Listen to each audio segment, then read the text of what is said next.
Hello everyone, welcome to प्रथम academy. आज हम बात करने वाले हैं मध्य प्रदेश कर्मचारी चयन मंडल के द्वारा जो एक नई रूल बुक आई है समूह एक के अंदर उप समूह एक की, और साथ साथ में समूह दो के अंदर उप समूह एक की। तो इस तरीके से दो अलग अलग ये पोस्ट है, लेकिन दोनों के लिए ये संयुक्त भर्ती होने वाली है, कॉमन एग्जाम होने वाली है। तो चलिए उसके बारे में हम सारी जानकारी देखते हैं कि क्या क्या उसमें क्वालिफिकेशन है, क्या एग्जाम का पैटर्न रहने वाला है। सारी चीजों के बारे में आपको इस वीडियो में जानकारी मिलेगी। तो मेरा नाम है मयंक माहेश्वरी, और अगर आप चैनल पर नए हैं तो चैनल को सब्सक्राइब कर लीजिए। इसी तरीके से आपको हर एग्जाम के बारे में अपडेट मिलता रहेगा। तो चलिए शुरू करते हैं। तो आज कर्मचारी चयन मंडल के द्वारा ये नोटिफिकेशन आया है, यहाँ पे देख सकते हैं कि इसमें दो भर्तियां हैं। एक समूह एक की है, उस समूह एक के अंदर जो ग्रुप वन के अंदर सब ग्रुप वन है, और उसी के साथ साथ ग्रुप टू के अंदर सब ग्रुप वन है। दोनों की ये कॉमन एग्जाम है, लेकिन दोनों की क्वालिफिकेशन थोड़ी सी अलग अलग है। ठीक है, तो चलिए शुरू करते हैं। सबसे पहले देखते हैं इंपॉर्टेंट डेट्स के बारे में, कौन कौन सी डेट आपको यहाँ पर ध्यान रखना है। तो इंपॉर्टेंट डेट जो है, सबसे पहले देखिए तो 20 तारीख से इसके फॉर्म स्टार्ट होने वाले हैं, 20 मार्च से। और 3 मार्च 3 अप्रैल तक इसके फॉर्म आप अप्लाई कर सकते हैं। ठीक है, तो लगभग 15 दिन का यहाँ पर समय है। और एग्जाम जो है उसके बाद अगर आपको फॉर्म में कुछ चेंज करना है तो 8 अप्रैल तक फॉर्म में आप चेंज कर सकते हैं। ठीक है, तो 20 तारीख से फॉर्म स्टार्ट है और 3 अप्रैल तक आप फॉर्म को फिल कर सकते हैं। अब देखते हैं एग्जाम डेट के बारे में। तो एग्जाम स्टार्ट होने वाली है 25 मई से। 25 मई से एग्जाम स्टार्ट होगी। और ये जो एग्जाम का जो टाइम रहेगा वो 3 घंटे का रहेगा। जैसे जो मॉर्निंग की जो अगर शिफ्ट में एग्जाम है तो उसका 9 से 12 समय है, और अगर आफ्टरनून की शिफ्ट में एग्जाम है तो 2:30 से 5:30 बजे है। 3 घंटे का आपका पेपर रहेगा, एक ही पेपर रहेगा दोनों एग्जाम के लिए। ठीक है, तो डेट हमने यहाँ पर देख ली, आपकी 25 मई से आपकी एग्जाम शुरू है और 20 मार्च से आपके फॉर्म फिल होना शुरू है। तो चलिए सबसे पहले हम देखते हैं कि एज लिमिट क्या होना चाहिए। एज के बारे में बात कर लेते हैं। तो जैसा कि हर एग्जाम में होता है कर्मचारी चयन मंडल की कि जो 18 साल से लेके 40 साल तक मैक्सिमम इसमें एज है। अगर आप सामान्य श्रेणी से बिलोंग करते हैं तो मैक्सिमम एज जो है वो 40 साल है। उसके बाद अगर आप रिजर्व कैटेगरी से बिलोंग करते हैं तो उसमें 5 साल की एज की छूट दी रहती है, तो 45 साल यहाँ पर एज हो जाती है। जैसे कि अगर आप अनुसूचित जाति, अनुसूचित जनजाति, अन्य पिछड़ा वर्ग से बिलोंग करते हैं, या फिर आप सामान्य वर्ग से महिला भी हैं। ठीक है, इन वर्ग से महिला, रिजर्व कैटेगरी से महिला होने के साथ साथ अगर आप सामान्य कैटेगरी से महिला भी हैं तो भी आपको 5 साल की यहाँ पे छूट मिलती है। तो इस तरीके से 18 से 45 साल मैक्सिमम, 45 ओवर जो है मैक्सिमम एज हो जाती है। तो ये चीज यहाँ पर हमने देख ली एज। अब बात करते हैं कि इस जो एग्जाम है, तो सबसे पहले हम इसमें बात करेंगे ग्रुप वन के अंदर जो सब ग्रुप वन की है वो कौन सी एग्जाम है, और उसमें आपको क्या चीजें ध्यान रखना है, क्या उसमें क्वालिफिकेशन होने वाली है। ठीक है, तो सबसे पहले हम बात करते हैं ग्रुप वन के अंदर जो सब ग्रुप वन की है, और इस पोस्ट का नाम है वरिष्ठ उद्यान विकास अधिकारी। वरिष्ठ उद्यान विकास अधिकारी की ये पोस्ट है। ठीक है, और इसके अंदर टोटल जो पोस्ट है वो है 18 टोटल पोस्ट यहाँ पर दी हुई है। कैटेगरी वाइज यहाँ पर आप डिवाइड देख सकते हैं। जनरल के लिए 4 यहाँ पर है, ईडब्ल्यूएस के लिए 2 है, अनुसूचित जाति के लिए 3 है, जनजाति के लिए 4 है, और अन्य पिछड़ा वर्ग के लिए यहाँ पे 5 पोस्ट दी गई है। तो इस तरीके से टोटल 18 पोस्ट यहाँ पर दी गई है। अब इसमें क्या आपको क्वालिफिकेशन चाहिए के बारे में बात करते हैं। तो जैसे कि ये जो एग्जाम है ना, ये ग्रुप वन की एग्जाम है। ठीक है, और ग्रुप वन की एग्जाम है तो इसका जो पे होता है वो बहुत अच्छा है। 3600 ग्रेड पे की ये एग्जाम यहाँ पे आपकी पोस्ट होने वाली है। ठीक है, और इसलिए जो ग्रुप वन की जो एग्जाम होती है ना, मैक्सिमम उसमें पोस्ट ग्रेजुएशन चाहिए होता है। तो इसी तरीके से जो ये जो एग्जाम है वरिष्ठ उद्यान विकास अधिकारी, यहाँ पर उद्यानिकी से पीजी होना चाहिए। अगर आपका उद्यानिकी से पीजी है तो आप इस एग्जाम के लिए एलिजिबल है, इस पोस्ट के लिए एलिजिबल है। ठीक है, तो टोटल यहाँ पर 18 पद दिए हुए हैं।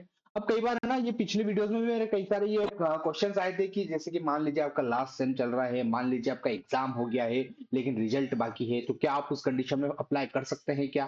तो एक्चुअली क्या होता है ना कि जब हम व्यापम जो कर्मचारी चयन मंडल के कोई भी फॉर्म हम अप्लाई करते हैं तो उससे पहले हमें हमारा प्रोफाइल कंप्लीट करना रहता है।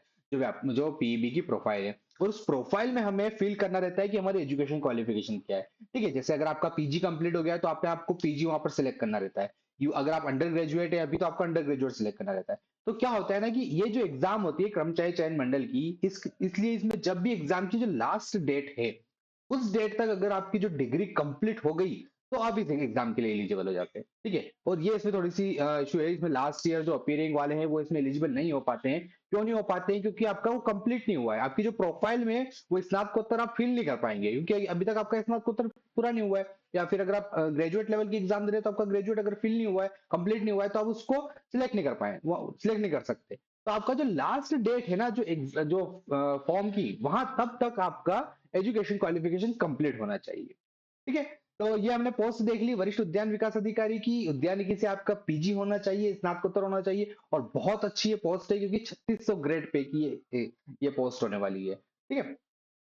अब बात करते हैं हम इसका सिलेबस क्या रहेगा। तो ये 87 और 13 के हिसाब से पोस्ट डिवाइड है। 87 में 16 है, और 30 और दो पोस्ट जो है वो 13% के लिए रिजर्व है। अब हम बात करते हैं कि इस एग्जाम का सिलेबस क्या रहने वाला है, ठीक है। तो सिलेबस यहाँ पर जो है, कुछ सब्जेक्ट यहाँ पर कॉमन है, तो इस तरीके से 200 नंबर का आपका ये पेपर रहेगा। यहाँ पर 100 नंबर में दो सेक्शन डिवाइड है।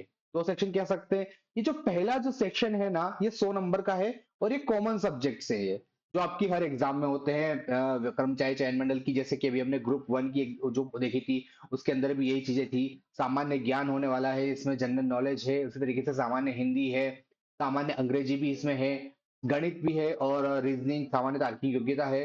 सामान्य विज्ञान इसमें अलग से ऐड हो गया है, अलग से दे दिया है, और सामान्य कंप्यूटर ज्ञान है, ठीक है। जैसे कि मैनेजमेंट वाला पार्ट इसमें नहीं है, जो सामान्य प्रबंधन होता है वो नहीं है, उसकी जगह पर सामान्य विज्ञान यहाँ पर दे दिया है। तो इस तरीके से ये सारे सब्जेक्ट जो है, ये 7 जो सब्जेक्ट है, इसको मिला के यहाँ पर 100 अंक आपके रहेंगे, 100 प्रश्न रहेंगे लगभग। और जो 100 नंबर है वो रहेंगे आपके विषय के, ठीक है। क्योंकि ये जो है, इसमें स्पेशल क्वालिफिकेशन मांगी है, उद्यानिकी में पीजी होना चाहिए, इसलिए जो 100 नंबर है ना, वो आपके होने वाले हैं जो उद्यानिकी से संबंधित टॉपिक से, उससे संबंधित 100 प्रश्न आपके रहेंगे, 100 अंक रहेंगे। तो ये पूरा सिलेबस दिया हुआ है। ये उद्यानिकी से संबंधित आपका पूरा सिलेबस दिया हुआ है, इसके 100 प्रश्न रहेंगे, 100 नंबर के। डिटेल इसकी जो पीडीएफ है वो आपको ग्रुप में मिल जाएगी, उसकी लिंक डिस्क्रिप्शन बॉक्स में है। तो इस तरीके से आप यहाँ पर सिलेबस देख सकते हैं। तो अगर आपने उद्यानिकी में इस पीजी किया है, तो ये पोस्ट बहुत अच्छी है, गोल्डन अपॉर्चुनिटी है आपके लिए। आप इस पोस्ट के लिए जरूर अप्लाई कीजिए। पोस्ट वैकेंसी थोड़ी सी कम है, बट बहुत अच्छी पोस्ट है, ठीक। तो ये हमने सारी चीजें इसके बारे में देख ली। अब इसमें जो सेकंड वैकेंसी है ना, वो थोड़ी स्पेशल होने वाली है, क्योंकि इसमें पोस्ट बहुत ज्यादा है। तो अब इसमें बात करते हैं हम समूह 2 के अंदर, जो उप समूह 1 की है, ग्रुप 2 के अंदर सब ग्रुप 1 की एग्जाम है। ये है ग्रामीण उद्यान विस्तार अधिकारी, और साथ साथ सहायक गुणवत्ता नियंत्रक, क्वालिटी कंट्रोल ऑफिसर की जो एग्जाम है। तो जैसा कि मैंने बताया कि दोनों एग्जाम एक ही होने वाली है, बट क्वालिफिकेशन थोड़ी सी अलग अलग है। तो ये जब आप फॉर्म भरेंगे ना, तो उस टाइम आपको सिलेक्ट करना रहेगा आपकी क्वालिफिकेशन के हिसाब से, कि आप अगर दोनों के लिए एलिजिबल है तो आप दोनों को अप्लाई करेंगे, अगर आप एक के लिए एलिजिबल है तो आप एक को अप्लाई करेंगे। तो सबसे पहले हम इस एग्जाम के बारे में बात कर लेते हैं। सेकंड जो समूह 2 की है, तो एज इसमें सेम ही है। एज क्वालिफिकेशन 18 से 40 होना चाहिए जनरल के लिए, बाकी के लिए 18 से 45 है। और एक चीज ध्यान रखिएगा कि जो एज का जो कैलकुलेशन होती है ना, वो 1 जनवरी 2024 से होगी, क्योंकि ये 2024 की एग्जाम है। तो 1 जनवरी 2024 से आपकी जो एज है वो कैलकुलेट होगी, ठीक है। अब इस एग्जाम के बारे में बात करते हैं कि इसमें आपकी क्या क्वालिफिकेशन होना चाहिए,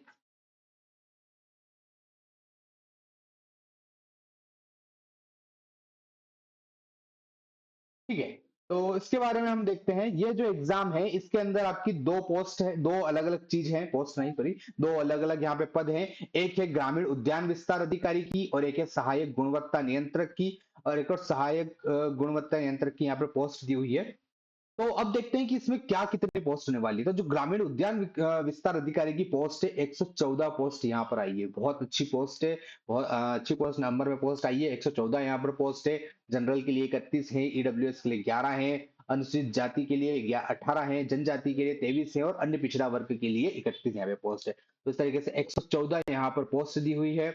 उसके बाद अब ये यहाँ पर जो है सहायक गुणवत्ता नियंत्रक, जो कि कौन सा विभाग है, तो warehousing and logistic corporation के अंदर ये वैकेंसी है, सहायक गुणवत्ता नियंत्रक की, क्वालिटी कंट्रोलर की। इसके अंदर आपकी टोटल 33 पोस्ट आई, ठीक है। और एक और यहाँ पे सहायक गुणवत्ता नियंत्रक है, पोस्ट कोड 4 में। अब ये क्या है, तो एक्चुअली ये वाली जो है ना, ये संविदा भर्ती है, ठीक है। ये जो जो सहायक गुणवत्ता थी, ये तो रेगुलर है, आपकी परमानेंट है। लेकिन ये वाली जो है ना, ये संविदा भर्ती है। तो इसके अंदर टोटल 7 पोस्ट, ठीक है, काम दोनों में एक ही है, पर उसको संविदा भर्ती की तरह अलग रख लिया है, बाकी दोनों एक ही है, सहायक गुणवत्ता नियंत्रक है। तो एक चीज आप ध्यान रखिएगा इसमें, जब आप इस पोस्ट के लिए अप्लाई कर रहे हैं ना, तो आप पोस्ट कोड 3 को पहले अप्लाई करना। ठीक है, अगर आप गुणवत्ता नियंत्रक के लिए एलिजिबल हैं और अप्लाई कर रहे हैं, तो पोस्ट कोड 3 को पहले अप्लाई करना, फिर पोस्ट कोड 4 को अप्लाई करना। तो अब देख लेते हैं इसमें आपकी एजुकेशन क्वालिफिकेशन क्या होने वाली है। एजुकेशन क्वालिफिकेशन ग्रामीण उद्यान विस्तार अधिकारी की जब हम बात करें, टोटल 114 पोस्ट यहाँ पर है। और इसमें आपका, अगर आपके पास एग्रीकल्चर में या एग्रीकल्चर इंजीनियरिंग में या उद्यानिकी में अगर आपके पास ग्रेजुएशन है, तो आप इस पोस्ट के लिए एलिजिबल है। ठीक है, तीन चीजें यहाँ पर दी हुई है, तीनों में से किसी में भी अगर आपके पास ग्रेजुएशन है, तो आप इस पोस्ट के लिए एलिजिबल हैं। अगर आपके पास, आपने कृषि में, कृषि अभियांत्रिकी में या फिर उद्यानिकी में अगर स्नातक किया है, ठीक है, ओनली ग्रेजुएट चाहिए यहाँ पर, तो आप इस पोस्ट के लिए एलिजिबल हैं। टोटल 114 पोस्ट यहाँ पर है, कैटेगरी वाइज यहाँ पर देख सकते हैं आप, इस तरीके से डिवाइड की गई है। कुछ जो है वो संविदा कर्मी के लिए भी रिजर्व्ड है। टोटल यहाँ पर 114 पोस्ट यहाँ पर दी हुई है। ठीक है, और वेतनमान की अगर बात करें इस पोस्ट की, तो 2400 का यहाँ पर ग्रेड पे होता है। तो 2400 का ग्रेड पे है, लगभग 5200 मिनिमम से लेके 20,200। तो ये होता है ना कि इसमें फिर डीएनएस अलाउंसेस वगैरह भी जुड़ते हैं। और 2400 ग्रेड पे में आपकी शुरुआती सैलरी जो होती है, लगभग 27 से 28,000 के आसपास की आपकी शुरुआती सैलरी यहाँ पर हो जाएगी। चलिए, तो इसमें आपका क्या होता है कि ग्रामीण उद्यान विस्तार अधिकारी, इसमें हमने देख लिया कि ये आपकी शैक्षणिक योग्यता है। ये 87 और 13 में पोस्ट डिवाइडेड है। 87% में भी 100 पद हैं, और बाकी के जो 14 पद हैं वो रिजर्व्ड हैं, 13% मैटर के अंदर में। अब बात करते हैं सहायक गुणवत्ता नियंत्रक। तो इसमें आपके दो पोस्ट हो रही है, एक पोस्ट कोड 3 है, एक पोस्ट कोड 4 है। पोस्ट कोड 3 में आपकी 33 पद है। इसमें क्या क्वालिफिकेशन चाहिए, तो इसमें आपके पास, अगर आपने बीएससी किया है कृषि से, ठीक है, तो अगर आपने बीएससी किया है कृषि से और साथ साथ में 1 ईयर का आपके पास कंप्यूटर डिप्लोमा भी है, दो चीज चाहिए यहाँ पर ना, ध्यान रखिएगा। बीएससी कृषि से किया और साथ साथ में 1 ईयर का कंप्यूटर डिप्लोमा भी है, तो आप इस पोस्ट के लिए एलिजिबल हैं। ओके, तो यहाँ पर हमने देखा कि जो ग्रुप 2 की एग्जाम है ना, अगर आपने कृषि से ग्रेजुएट किया है, तो आप जो ग्रामीण विस्तार अधिकारी, इसके लिए भी एलिजिबल है। और साथ साथ में आप गुणवत्ता नियंत्रक के लिए भी एलिजिबल हैं, अगर आपने कृषि से ग्रेजुएशन किया है, बीएससी करी है। तो अगर आपने उद्यानिकी से ग्रेजुएशन किया है, तो आप ओनली पोस्ट कोड 2 के लिए एलिजिबल हैं। अगर कृषि इंजीनियरिंग से आपने अगर ग्रेजुएट किया है, तो आप ओनली पोस्ट कोड 2 के लिए एलिजिबल है। ठीक है, अगर आपने बीएससी किया है कृषि से, एग्रीकल्चर से, और साथ साथ में डिप्लोमा भी है कंप्यूटर का, तो आप पोस्ट कोड 3 के लिए भी एलिजिबल हैं, और साथ साथ पोस्ट कोड 4 के लिए भी एलिजिबल हैं, जो कि संविदा भर्ती के अंदर में आएगा। तो ये चीज यहाँ पर इंपॉर्टेंट है। तो ये बहुत ही अच्छी वैकेंसी है। अगर आपके पास कृषि से ग्रेजुएशन है, एग्रीकल्चर से ग्रेजुएशन है, एग्रीकल्चर इंजीनियरिंग से या उद्यानिकी से, तो आपके लिए बहुत अच्छा चांस है, क्योंकि एग्जाम इसमें एक ही कॉमन होने वाली है, सिंगल पेपर होने वाला है, और उसी से आपका इसमें सिलेक्शन होगा।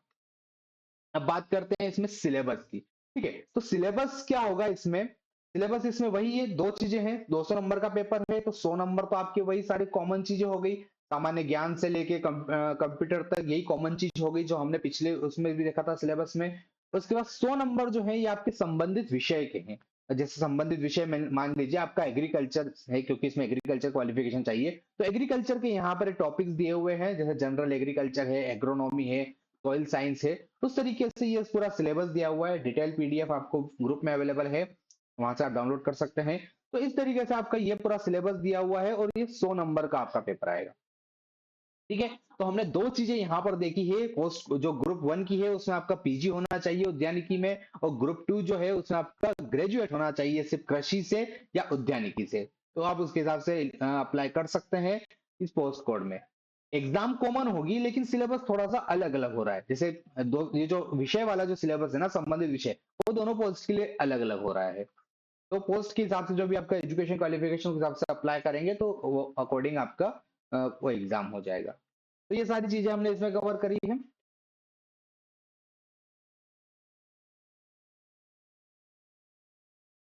ओके, तो चैनल पे आप बने रहिए, इसी तरीके से आपको हर एग्जाम के लिए अपडेट मिलता रहेगा। और ग्रुप की लिंक मैंने डिस्क्रिप्शन बॉक्स में रखी है, वहां से आप ग्रुप को ज्वाइन कर सकते हैं। Thank you.